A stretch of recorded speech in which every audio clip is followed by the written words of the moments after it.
Hello students. तो आज हम अपने हाइड्रोजन के वीडियो का थर्ड पार्ट लेकर आए हैं।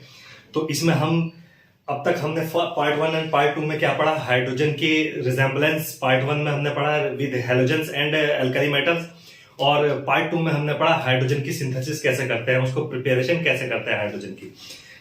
नेक्स्ट इस पार्ट में हम पढ़ेंगे properties of hydrogen, third part में। तो प्रॉपर्टीज ऑफ हाइड्रोजन में सबसे पहले उसकी फिजिकल प्रॉपर्टीज आती हैं कि उसके क्या क्या प्रॉपर्टी है। तो फिजिकल प्रॉपर्टी में सबसे पहला क्या आता है उसका कि कलर कैसा होता है हाइड्रोजन का। कभी किसी ने हाइड्रोजन देखी है? नहीं देखी, क्योंकि वो कलरलेस है, दिखाई ही नहीं देती है, कलरलेस होती है, टेस्टलेस होती है, उसका कोई टेस्ट नहीं है, कोई भी स्वाद नहीं है, टेस्टलेस होती है, ऑर्डरलेस होती है, कोई भी उसमें स्मेल नहीं है। इसलिए हाइड्रोजन जहां भी रिलीज होती है पता ही नहीं चलता कि हाइड्रोजन है कि नहीं है। Second, sparingly soluble in water. Sparingly का मतलब क्या होता है? स्पैरिंगली का मतलब बहुत लो अमाउंट में, स्लाइटली। ठीक है, स्पैरिंगली का मतलब क्या होता है? स्लाइटली, बहुत कम क्वांटिटी में ये वाटर में सॉल्युबल होती है। ठीक है, हाईली कंबस्टेबल होती है। जहां भी हाइड्रोजन लिबरेट होगी, अगर टेम्परेचर ज्यादा होगा तो आग पकड़ लेगी। कंबस्टेबल का मीन्स जो फ्लेमेबल होती है। कंबस्टेबल का मीनिंग फ्लेमेबल, ठीक है, हाईली फ्लेमेबल होती है। और ये लाइटेस्ट सब्सटेंस है जिसको हम जानते हैं, लाइटेस्ट सब्सटेंस है, सबसे हल्की होती है वेट के अंदर। इसकी डेंसिटी एयर की डेंसिटी के कंपैरिजन में 1/14 ऑफ एयर डेंसिटी। हाइड्रोजन की डेंसिटी एयर की कंपैरिजन में उसका 1/14 होता है। तो इतनी लाइट इसकी डेंसिटी होती है, इतनी हल्की गैस होती है ये। नेक्स्ट, इसके बाद हम फिजिकल प्रॉपर्टीज के बाद आएंगे केमिकल प्रॉपर्टीज पर। तो ये फिजिकल प्रॉपर्टीज है। देन केमिकल प्रॉपर्टीज, बी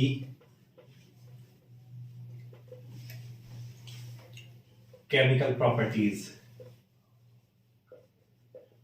भैया केमिकल प्रॉपर्टीज क्या होती है? उसका रिएक्टिविटी, किससे कैसे क्या रिएक्शन करेगी। ठीक है, तो ये होती है हमारी केमिकल प्रॉपर्टीज। सबसे पहला उसमें आता है action with reaction with metals.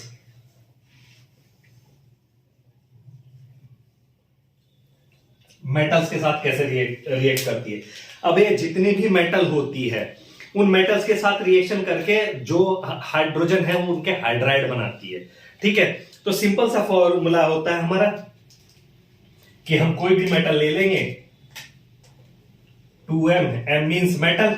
ठीक है, ये सॉलिड होती है, प्लस हाइड्रोजन ये गैसियस होती है, रिएक्ट करेगी, 2MH हाइड्राइड बन जाएगा इसका। एग्जाम्पल के तौर पे हम क्या ले लेते हैं, और नॉर्मली जब इन मेटल्स की बात होती है तो ये होती है एल्कली मेटल्स और alkaline earth metal. Alkali metals कौन सी?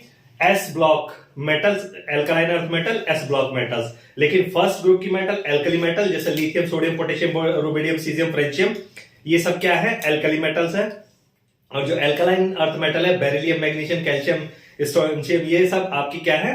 एल्कलाइन अर्थ मेटल है। तो एग्जांपल हम ले लेते हैं, जैसे एल्कली मेटल में सोडियम के साथ में रिएक्ट करेगा हाइड्रोजन, तो क्या बनाएगा? Sodium hydride. ठीक है, ये क्या है? Sodium hydride.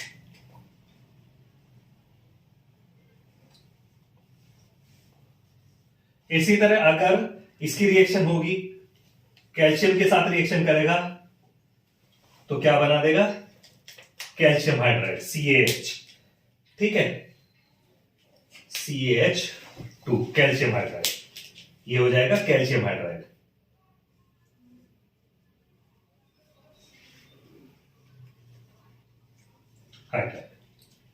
ये हो गई एल्कली और एल्कलाइन अर्थ मेटल की बात। लेकिन इसके अलावा जो डी ब्लॉक की मेटल होती है, एल्कली और एल्कलाइन अर्थ मेटल के अलावा जो डी ब्लॉक मेटल्स होती हैं उनके साथ में इसकी रिएक्शन ऐसे नहीं होती कि भाई आपका ये हाइड्राइड तो बनाएगा, ठीक है, लेकिन उनके साथ में एक चीज क्या होती है कि उसके जो इंटरस्टिशियल स्पेस होता है हाइड्राइड्स, उन मेटल्स के हाइड्राइड्स के इंटरस्टिशियल स्पेस होता है, उसके अंदर हाइड्रोजन एड्सॉर्ब हो जाती है उसकी सरफेस के ऊपर।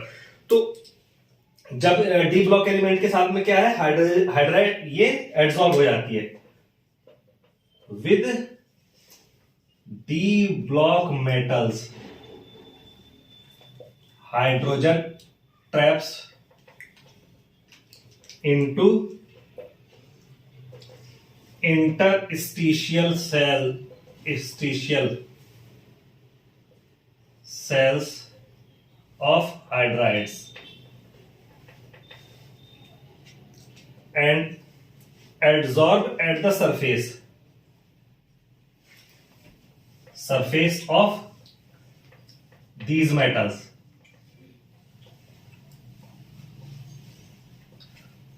तो इस फिनोमिनन को जो एडजॉर्ब हो रही है, एडजॉर्ब एट द सरफेस, ये जो हो रही है इसको हम बोलते हैं ऑक्लूजन। ठीक है, तो वहां पे हाई अमाउंट में एडजॉर्ब भी हो जाएगी, इसको क्या बोलते हैं हम, ऑक्लूजन बोलते हैं। ठीक है, नेक्स्ट इसके बाद जो आ जाता है आपका मेटल्स के साथ हो गया। देन नॉन मेटल्स के साथ किस तरीके से रिएक्शन होती है इसकी, reaction with non metals.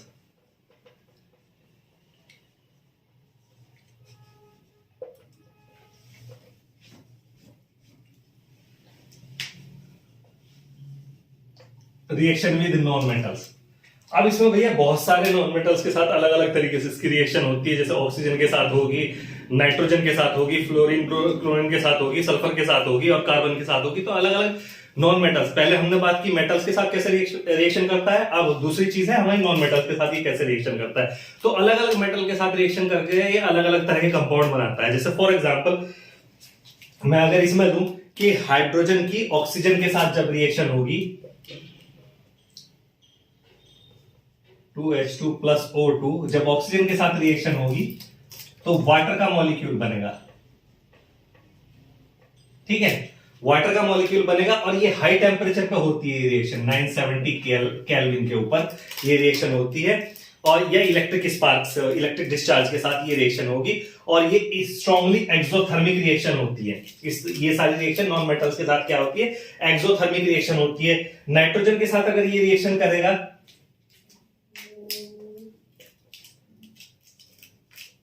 N2 plus 3H2 2NH3, तो ये अमोनिया बनाएगा। अमोनिया बनाएगा, ये भी गैस है, ये भी गैस है और ये भी गैस बनेगी, अमोनिया गैस बनेगी। तो अमोनिया की फॉर्मेशन की इस प्रोसेस को, जो कि किसके प्रेजेंस में होता है, आयरन और मॉलिब्डेनम की प्रेजेंस में होगा। ठीक है, आयरन मॉलिब्डेनम की प्रेजेंस में होगा और 673 केल्विन टेम्परेचर इसको कम से कम चाहिए, इतने टेम्परेचर पे होगा। इस प्रोसेस को हम बोलते हैं हेबर प्रोसेस, हेबर प्रोसेस। और हेबर प्रोसेस से ही अमोनिया की सिंथेसिस हम लोग करते हैं। ठीक है, manufacturing of ammonia was done by Haber process and Haber process was what, nitrogen की हाइड्रोजन के साथ आयरन और मॉलिब्डेनम की प्रेजेंस में 673 केल्विन पर जो रिएक्शन होती है उससे अमोनिया बनती है और इसको हेबर प्रोसेस बोलते हैं। ठीक है, और इससे ही हम अपनी कमर्शियली अमोनिया बनाते हैं। हेबर, इसके अलावा जैसे हाइड्रोजन, इसकी रिएक्शन हेलोजेंस के साथ अगर हम देखेंगे, हेलोजेंस के साथ इसकी रिएक्शन कैसे होगी, H2 plus F2 2HF H2 plus Cl2 2HCl।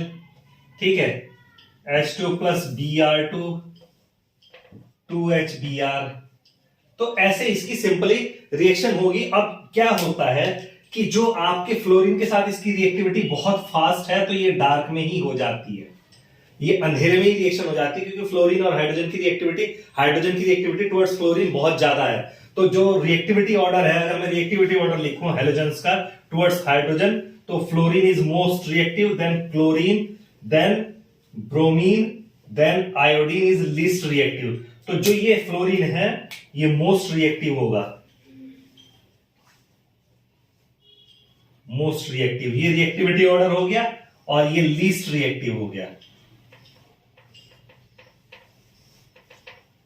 तो जो ये रिएक्शन होगी, ये पहले क्या होगी, पहली फ्लोरीन और हाइड्रोजन की रिएक्शन डार्क में ही हो जाएगी, जबकि ये क्या, क्लोरीन और हाइड्रोजन की रिएक्शन डिफ्यूज्ड सनलाइट, थोड़ी थोड़ी सनलाइट में, ठीक है, डिफ्यूज्ड सनलाइट में, इसको डिफ्यूज सनलाइट में ये रिएक्शन हो जाएगी। जबकि ब्रोमीन के साथ इसकी रिएक्शन टेम्परेचर देना पड़ेगा, ठीक है, टेम्परेचर देना पड़ेगा और प्रेशर भी लगाना पड़ेगा, तब जाके ये रिएक्शन होगी। तो इसकी रिएक्टिविटी कम है, 673 केल्विन, और प्रेशर पे ये रिएक्शन होती है, तो इसकी रिएक्टिविटी इसके कंपैरेटिवली कम है। तो रिएक्टिविटी ऑर्डर क्या है? फ्लोरीन के साथ सबसे ज्यादा रिएक्टिव है हाइड्रोजन, देन क्लोरीन के साथ, देन ब्रोमीन के साथ, और लीस्ट रिएक्टिव है आयोडीन के साथ में। आयोडीन की रिएक्टिविटी और भी कम होती है इसके हाइड्रोजन के साथ में, ठीक है। देन इसी तरीके से इसके अदर नॉन मेटल्स के साथ में, जैसे सल्फर के साथ में और कार्बन के साथ में रिएक्शन होगी। तो सल्फर के साथ में इसकी रिएक्शन होगी H2+S, तो H2S हाइड्रोजन सल्फाइड गैस बनेगी, ठीक है, 700 केल्विन पर, 700 केल्विन पर हाइड्रोजन सल्फाइड गैस बन जाएगी। इसी तरह जो होगा और हाई टेम्परेचर पर कार्बन के साथ इसकी रिएक्शन होगी, कार्बन प्लस 2H2 और मोर देन 1300 केल्विन, 1373 केल्विन पे ये रिएक्शन होगी, और यहां क्या बनेगा? मीथेन,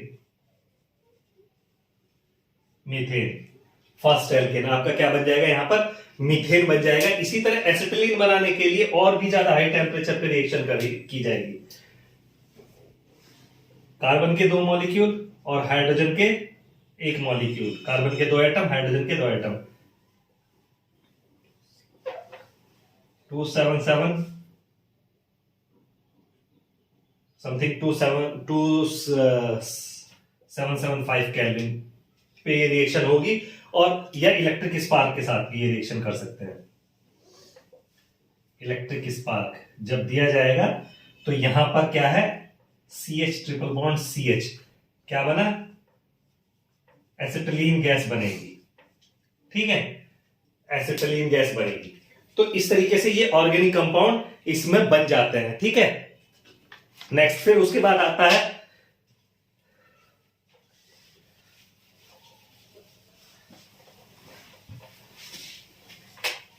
उसके बाद हम क्या ले लेते हैं? Reaction with metal oxide. अब मेटल ऑक्साइड के साथ क्या होगा? Next reaction with metal oxide.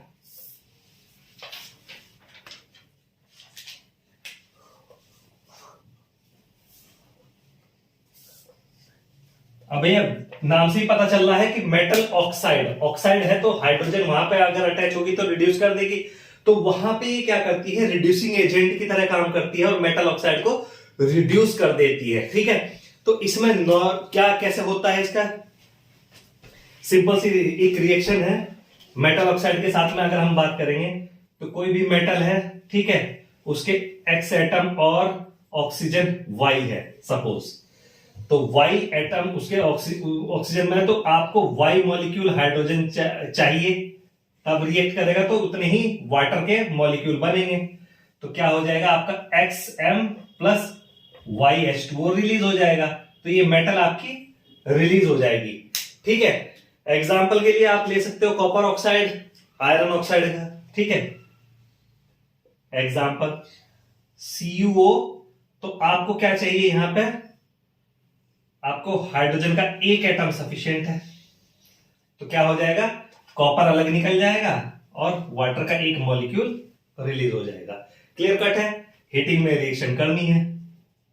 Then आप आयरन का Fe3O4 फॉर एग्जांपल, तो जैसे मैंने कहा था Y4 है तो 4 वाटर हाइड्रोजन चाहिए आपको, 4 हाइड्रोजन मॉलिक्यूल, तो 3 एटम F आयरन के प्लस 4H2O रिलीज हो गया।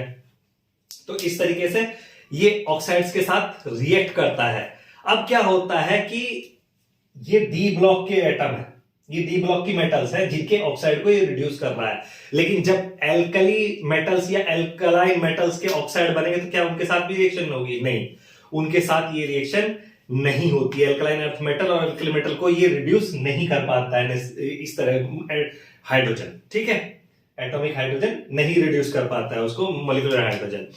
तो और इसके अलावा ये और क्या रिड्यूस कर देता है कि कि कोई भी एक्वस सॉल्यूशन में किसी भी मेटल का जो आपके कैटायन होंगे, ठीक है, उनको क्या कर देगा, ये रिड्यूस कर देगा। ठीक है, जैसे पैलेडियम 2 पॉजिटिव, तो यहां पर हाइड्रोजन मिला और ये क्या बना लेगा, पैलेडियम मेटल रिड्यूस हो गई और 2H पॉजिटिव आयन इसके बन जाएंगे। ठीक है, तो इस तरीके से इसकी रिएक्शन हो जाती है मेटल के साथ में।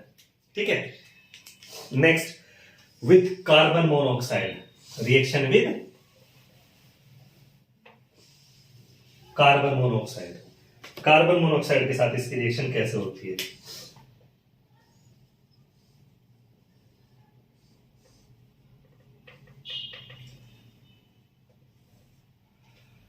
अब क्या होगा, कार्बन मोनोऑक्साइड के साथ रिएक्शन करके क्या बनाता है, मिथेनॉल। कार्बन मोनोऑक्साइड के साथ रिएक्शन करके क्या बनाता है, मिथेनॉल बनाता है। और मिथेनॉल कैसे बनाता है कि जिंक ऑक्साइड या क्रोमियम ऑक्साइड वहां पे यूज होगा और 700 केल्विन पे ये रिएक्शन होगी।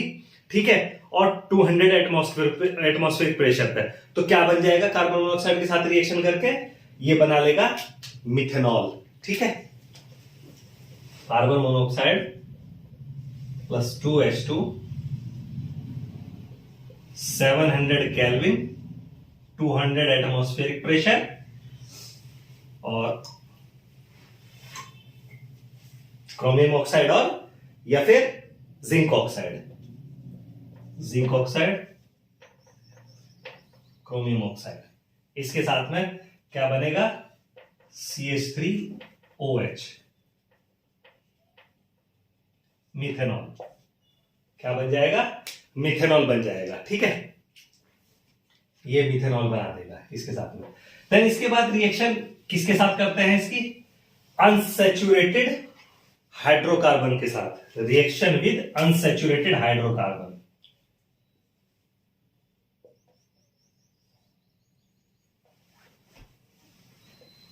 अनसैचुरेटेड हाइड्रोकार्बन्स, ये क्या होते हैं unsaturated hydrocarbon, alkene and alkynes unsaturated hydrocarbon होते हैं। उनके साथ में रिएक्शन करेगा किसके प्रेजेंस में, निकेल, प्लेटिनम या पैलेडियम के प्रेजेंस में। ठीक है, जैसे CH2 double bond CH2 alkene की निकेल, प्लेटिनम या पैलेडियम की प्रेजेंस में रिएक्शन होगी। ठीक है, 473 केल्विन पर। तो क्या बन जाएगा आपका CH3, ये क्या है, इथाइलिन और कौन सी वो बन गई, इथेन बन गई। इसी तरह एसिटिलीन के साथ जब रिएक्शन होगी, सपोज मैं एसिटिलीन लेता हूं, CH ट्रिपल बॉन्ड CH, तो यहां पे फर्स्ट ये 2 पार्ट में होगी। तो पहले तो CH2 डबल बॉन्ड CH2 बनेगा, देन फर्दर फिर यही होगी। ठीक है, 473 केल्विन, हाइड्रोजन की प्रेजेंस। ठीक है, यहां पे मैं हाइड्रोजन भी लिख देता हूं, कॉमा हाइड्रोजन। ठीक है, तो यहां पे भी हाइड्रोजन, लास्ट में अल्टीमेटली क्या बनेगा, एल्केन ही बनेगा। तो एसिटिलीन से स्टार्ट किया, दूसरा क्या आया, इथाइलिन, देन लास्ट में इथेन हमें मिल जाता है। तो कंप्लीट रिडक्शन हो जाएगा डबल बॉन्ड का। तो इस तरीके से हमारा क्या बन जाएगा उसमें, इस तरीके से हमारा जो है सैचुरेटेड हाइड्रोकार्बन्स बन जाएंगे अनसैचुरेटेड हाइड्रोकार्बन से। ठीक है, इसके अलावा सैचुरेटेड हाइड्रोकार्बन और उसमें हम आगे बढ़ेंगे कि इसमें एक पार्ट और आता है कि जो आपके ओलिफिन्स होते हैं, ओलिफिन्स या अनसैचुरेटेड हाइड्रोकार्बन्स, इसमें ओलिफिन का रिडक्शन कैसे करता है। जो भी ओलिफिन्स होते हैं उन ओलिफिन वो कार्बन मोनोऑक्साइड और हाइड्रोजन की रिएक्शन होती है ओलिफिन्स की, और फैटी एसिड्स हमारे बनते हैं। ठीक है, सॉरी, फैटी एसिड्स का तो रिडक्शन बनते हैं रिडक्शन से, जो मिनरल ऑयल, जो आपके एडिबल ऑयल, ग्राउंडनट ऑयल और कॉटन सीड ऑयल होते हैं, उनका उनको रिड्यूस करके वनस्पति बनाते हैं, हमारा मार्गरेनिया वनस्पति बनाया जाता है। ठीक है, यहां पे ओलिफिन्स का ऑक्सो प्रोसेस करता है हाइड्रोफॉर्माइलेशन ऑफ ओलिफिन्स। नेक्स्ट है hydroformylation of olefins.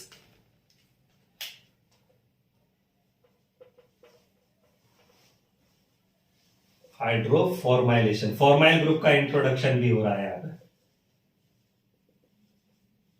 Of olefins. ठीक है, तो भैया कैसे होता है, कार्बन मोनोऑक्साइड और हाइड्रोजन लेंगे और ओलिफिन्स के साथ रिएक्शन करा देंगे, किसके प्रेजेंस में, कोबाल्ट कैटलिस्ट की प्रेजेंस में, ऑक्टा कार्बोनिल कोबाल्ट, ठीक है, के प्रेजेंस में करा देंगे। हाई टेम्परेचर हाई प्रेशर पे रिएक्शन होगी और हमें क्या मिल जाएगा, हमें जो मिल जाएगा वो सैचुरेटेड एल्डिहाइड्स मिल जाएंगे, जैसे और CH डबल बॉन्ड CH2, ये है ओलिफिन, ओलिफिन्स, ठीक है, इनकी रिएक्शन कराई,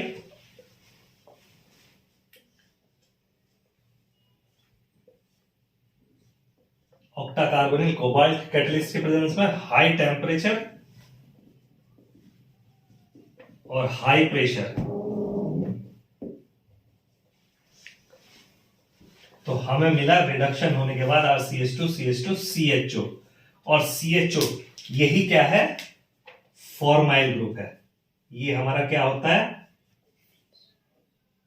फॉर्माइल ग्रुप।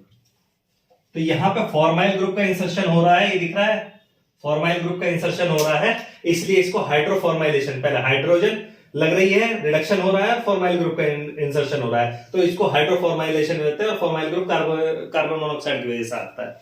ठीक है, तो ये इस प्रोसेस को हम एक और नाम भी देते हैं, उसको बोलते हैं ऑक्सो प्रोसेस।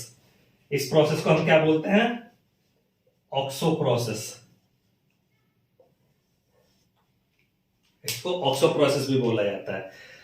देन इसके बाद नेक्स्ट प्रॉपर्टी इसकी क्या होती है, hydrogenation of oils, edible oils.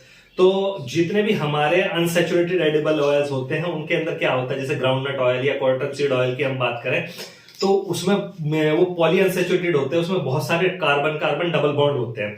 तो उन डबल बॉन्ड्स को रिड्यूस करने के लिए हाइड्रोजन का यूज किया जाता है, उसको उन अनसैचुरेटेड ऑयल्स का क्या किया जाता है, ऑक्सीडेशन किया जाता है, और सॉरी रिडक्शन किया जाता है, और रिडक्शन करके, अब रिडक्शन ऐसा है कि उसमें बहुत सारे डबल बॉन्ड है कार्बन कार्बन, लेकिन ऐसा नहीं कि सारे के सारे डबल बॉन्ड रिड्यूस हो जाते हैं, ऐसा नहीं होता, कुछ डबल बॉन्ड रिड्यूस हो जाते हैं, कुछ नहीं होते, वो डबल बॉन्ड रिड्यूस हो जाते हैं, और उसके बाद जो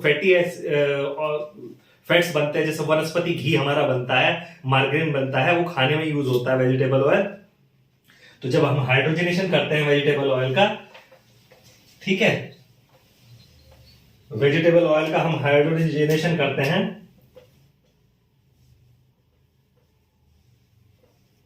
वेजिटेबल ऑयल निकल की प्रेजेंस में हाइड्रोजनेशन करेंगे इसका हम, ठीक है, हाई टेम्परेचर पर 473 केल्विन, तो हमारा क्या बनता है, वनस्पति, वनस्पति घी बन जाता है। ठीक है, अब ये क्यों जरूरी है, ये इसलिए जरूरी है कि जो कार्बन कार्बन डबल बॉन्ड है, जब अगर हम उसको खाते हैं अनसैचुरेटेड ऑयल को, तो क्या होता है, ऑक्सीडेशन के बाद उनका जो वो एडिबल ऑयल है वो रेंसिड बनाते हैं। रेंसिड क्या, ऑक्सीडेशन के बाद कार्बन डबल बॉन्ड कार्बन का क्या होता है, और आफ्टर ऑक्सीडेशन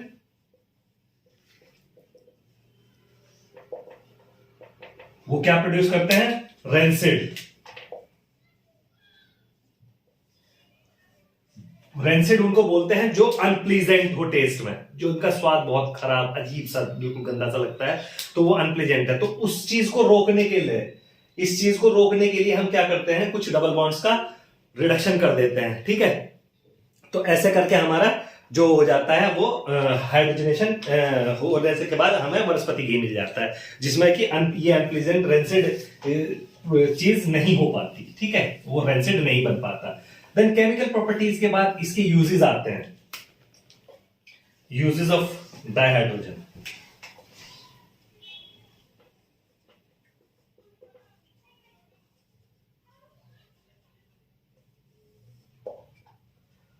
तो यूजेस कहां से निकलते हैं? यूजेस भी सब वहीं से निकलते हैं जो अब तक हमने पढ़ा, इसकी प्रिपरेशन पढ़ी या इसकी प्रॉपर्टीज पढ़ी, वहीं से आपने बहुत सारे प्रोसेस ऐसे देखे जो आपको पता चल गया कि इसके क्या क्या यूजेस हैं। जैसे ये रिड्यूसिंग एजेंट की तरह काम करता है, ठीक है।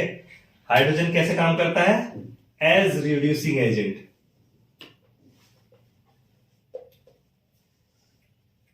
रिड्यूसिंग एजेंट की तरह ये काम करता है, ठीक है। वनस्पति के मैन्युफैक्चरिंग में यूज होता है, यूज्ड इन मैन्युफैक्चर ऑफ वनस्पति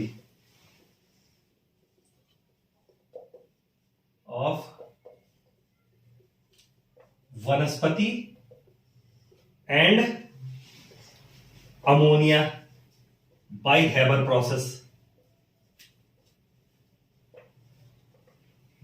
प्रोसेस, अमोनिया में यूज होता है हेबर प्रोसेस से, ठीक है। बहुत सारे कंपाउंड, दूसरे कंपाउंड बनाने में यूज होता है, यूज्ड इन सिंथेसिस ऑफ,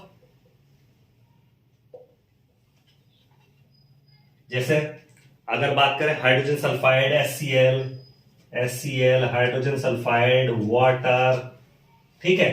और ऑर्गेनिक कंपाउंड मेथेन, ठीक है। मेथेन हो गया, organic compounds like methane, methanol का प्रोसेस आपने देखा, कार्बन मोनोऑक्साइड के साथ रिएक्शन करके मिथेनॉल बना देता है। तो इस तरीके से बहुत सारे उसमें यूज होता है ये, ठीक है। एक इसका यूज होता है एज ए रॉकेट फ्यूल,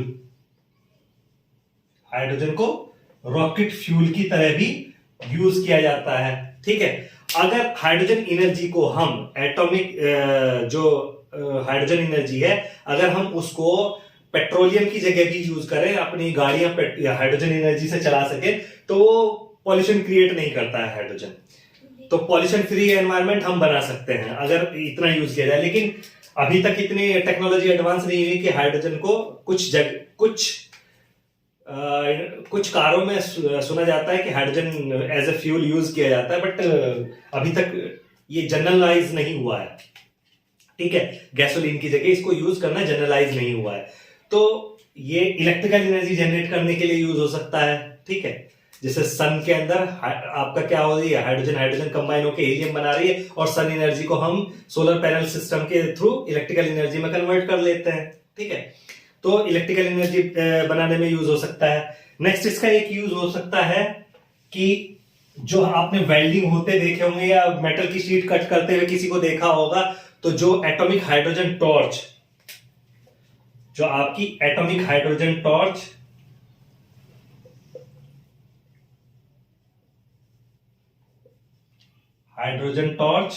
और ऑक्स, ठीक है, एटॉमिक हाइड्रोजन टॉर्च और oxy hydrogen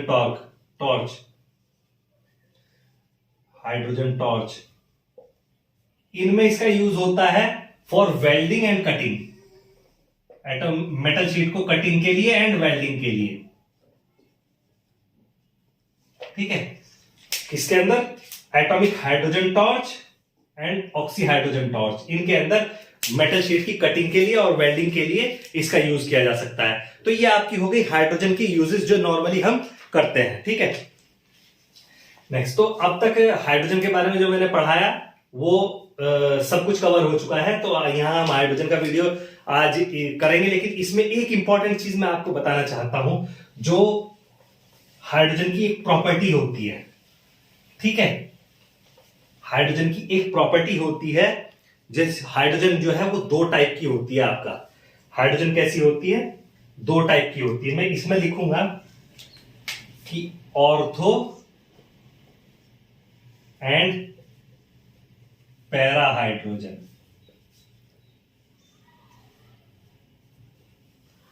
ortho and para hydrogen, ठीक है। मैंने ऐसा क्यों कहा? भैया हम हाइड्रोजन के मॉलिक्यूल को कैसे लिख सकते हैं?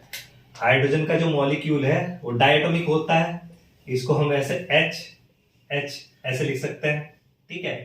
तो दोनों इलेक्ट्रॉन इसके साथ शेयर हो रहे हैं। तो अब क्या होता है, हाइड्रोजन के अंदर क्या है? एक इलेक्ट्रॉन है और एक प्रोटॉन है, और न्यूट्रॉन जीरो है हाइड्रोजन के अंदर।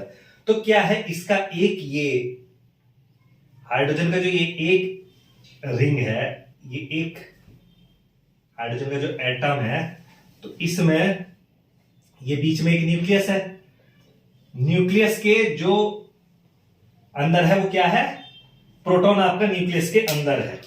तो जब अगर हाइड्रोजन के न्यूक्लियस का स्पिन जो है वो एक ही डायरेक्शन में हो, हाइड्रोजन के न्यूक्लियस का स्पिन जो है वो स्पिन रोटेशन जो हो रहा है उसका न्यूक्लियर स्पिन वो एक ही डायरेक्शन में हो, ठीक है, तो उसको बोलते हैं हम पैरेलल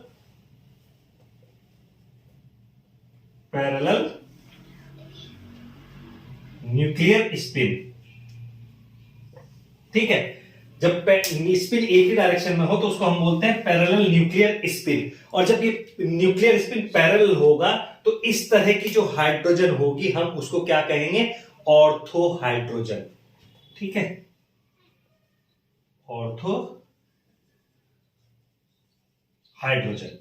इस तरह के हाइड्रोजन को हम क्या कहेंगे, ऑर्थो हाइड्रोजन। लेकिन मैं दोबारा बना देता हूं,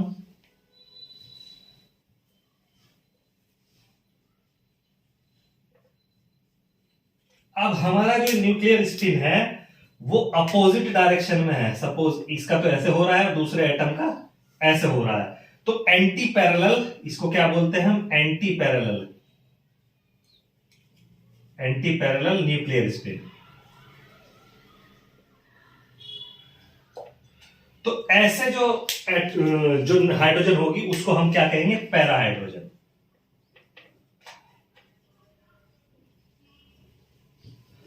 और यही भैया जो पैरा हाइड्रोजन होती है ये क्या होती है, स्टेबल। ये हाइड्रोजन क्या होती है, स्टेबल हाइड्रोजन होती है, पैरा हाइड्रोजन। तो इसमें टोटल स्पिन जो होगा वो, इसका स्पिन कितना हो गया, प्लस हाफ, यानी कि इसका स्पिन हो गया 1 और इसका प्लस हाफ माइनस हाफ, यानी कि इसका स्पिन, टोटल स्पिन हो गया 0। तो जब स्पिन 0 होगा तो पैरा हाइड्रोजन और स्पिन 1 होगा, न्यूक्लियर स्पिन 1 होगा तो ऑर्थो हाइड्रोजन। तो इसको क्या कहेंगे हम, ये स्टेबल होती है। अब ये क्या है, विद टेम्परेचर ये एक दूसरे में कन्वर्टेबल है। पैरा हाइड्रोजन और ऑर्थो हाइड्रोजन जो है विद टेम्परेचर एक दूसरे में कन्वर्टेबल है, ठीक है। इसको हम ऐसे एरो भी बना देते हैं, ये एक दूसरे में कन्वर्ट की जा सकती है with the rise of temperature. और जो पैरा हाइड्रोजन है वो 0 केल्विन पर पैरा हाइड्रोजन ही मिलती है भैया, इसको 0 डिग्री केल्विन, ठीक है, ओके मत पढ़ना, ये 0 केल्विन पर क्या है, पैरा हाइड्रोजन मिलती है। अब जैसे जैसे हम लिक्विफिकेशन करते हैं, प्रोसेस में जाते हैं और क्या नाम, प्रेशर बढ़ाते हैं, टेम्परेचर बढ़ाते हैं, तो लिक्विफिकेशन जब लिक्विड फॉर्म में आती है ये हाइड्रोजन, तो लिक्विड फॉर्म में क्या है, दोनों पैरा हाइड्रोजन और ऑर्थो हाइड्रोजन ये 1:1 के रेशो में होती है। Ortho hydrogen is to para hydrogen, ये क्या है, 1:1 के रेशो में होती है एट लिक्विफिकेशन, जब इसको लिक्विफाइड कर देते हैं हम, ये 1:1 के रेशो में होती है। और मैक्सिमम टेम्परेचर जब हम इसका राइज करते हैं 300 केल्विन तक, यानी कि रूम टेम्परेचर तक, जब हम इसको बढ़ा देते हैं 300 केल्विन, तो इसका जो रेशो होता है जो वो होता है 3:1 ऑर्थो हाइड्रोजन और पैरा हाइड्रोजन का, ठीक है। ये लिक्विफिकेशन पे हो गया। और एट 300 केल्विन, या इसको क्या कह सकते हैं हम, रूम टेम्परेचर, तो इसका जो रेशो होगा वो 3:1 होगा ऑर्थो हाइड्रोजन का और पैरा हाइड्रोजन का। वहां पर ऑर्थो हाइड्रोजन ज्यादा होगी और पैरा हाइड्रोजन कम होगी। और ये लास्ट रेशो है, इसके बाद आप कितना भी टेम्परेचर बढ़ा लो ये फिक्स्ड है, ये रेशो नहीं बदलता, ठीक है, ये रेशो नहीं बदलता है, ये फिक्स्ड रेशो है, ये रेशो आपका नहीं बदलता। अब क्या होता है, इसमें एक प्रॉपर्टी होती है थर्मल कंडक्टिविटी। तो जो आपकी पैरा हाइड्रोजन है, ये पैरा हाइड्रोजन, इसकी थर्मल कंडक्टिविटी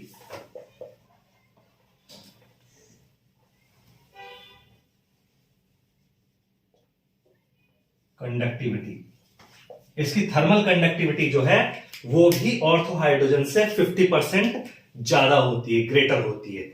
तो आज की वीडियो में इतना ही रखेंगे। आज हमारा हाइड्रोजन वाला चैप्टर खत्म हो गया है। तो आपको वीडियो पसंद आया तो वीडियो को लाइक करें, शेयर करें और चैनल को सब्सक्राइब करें। Thank you.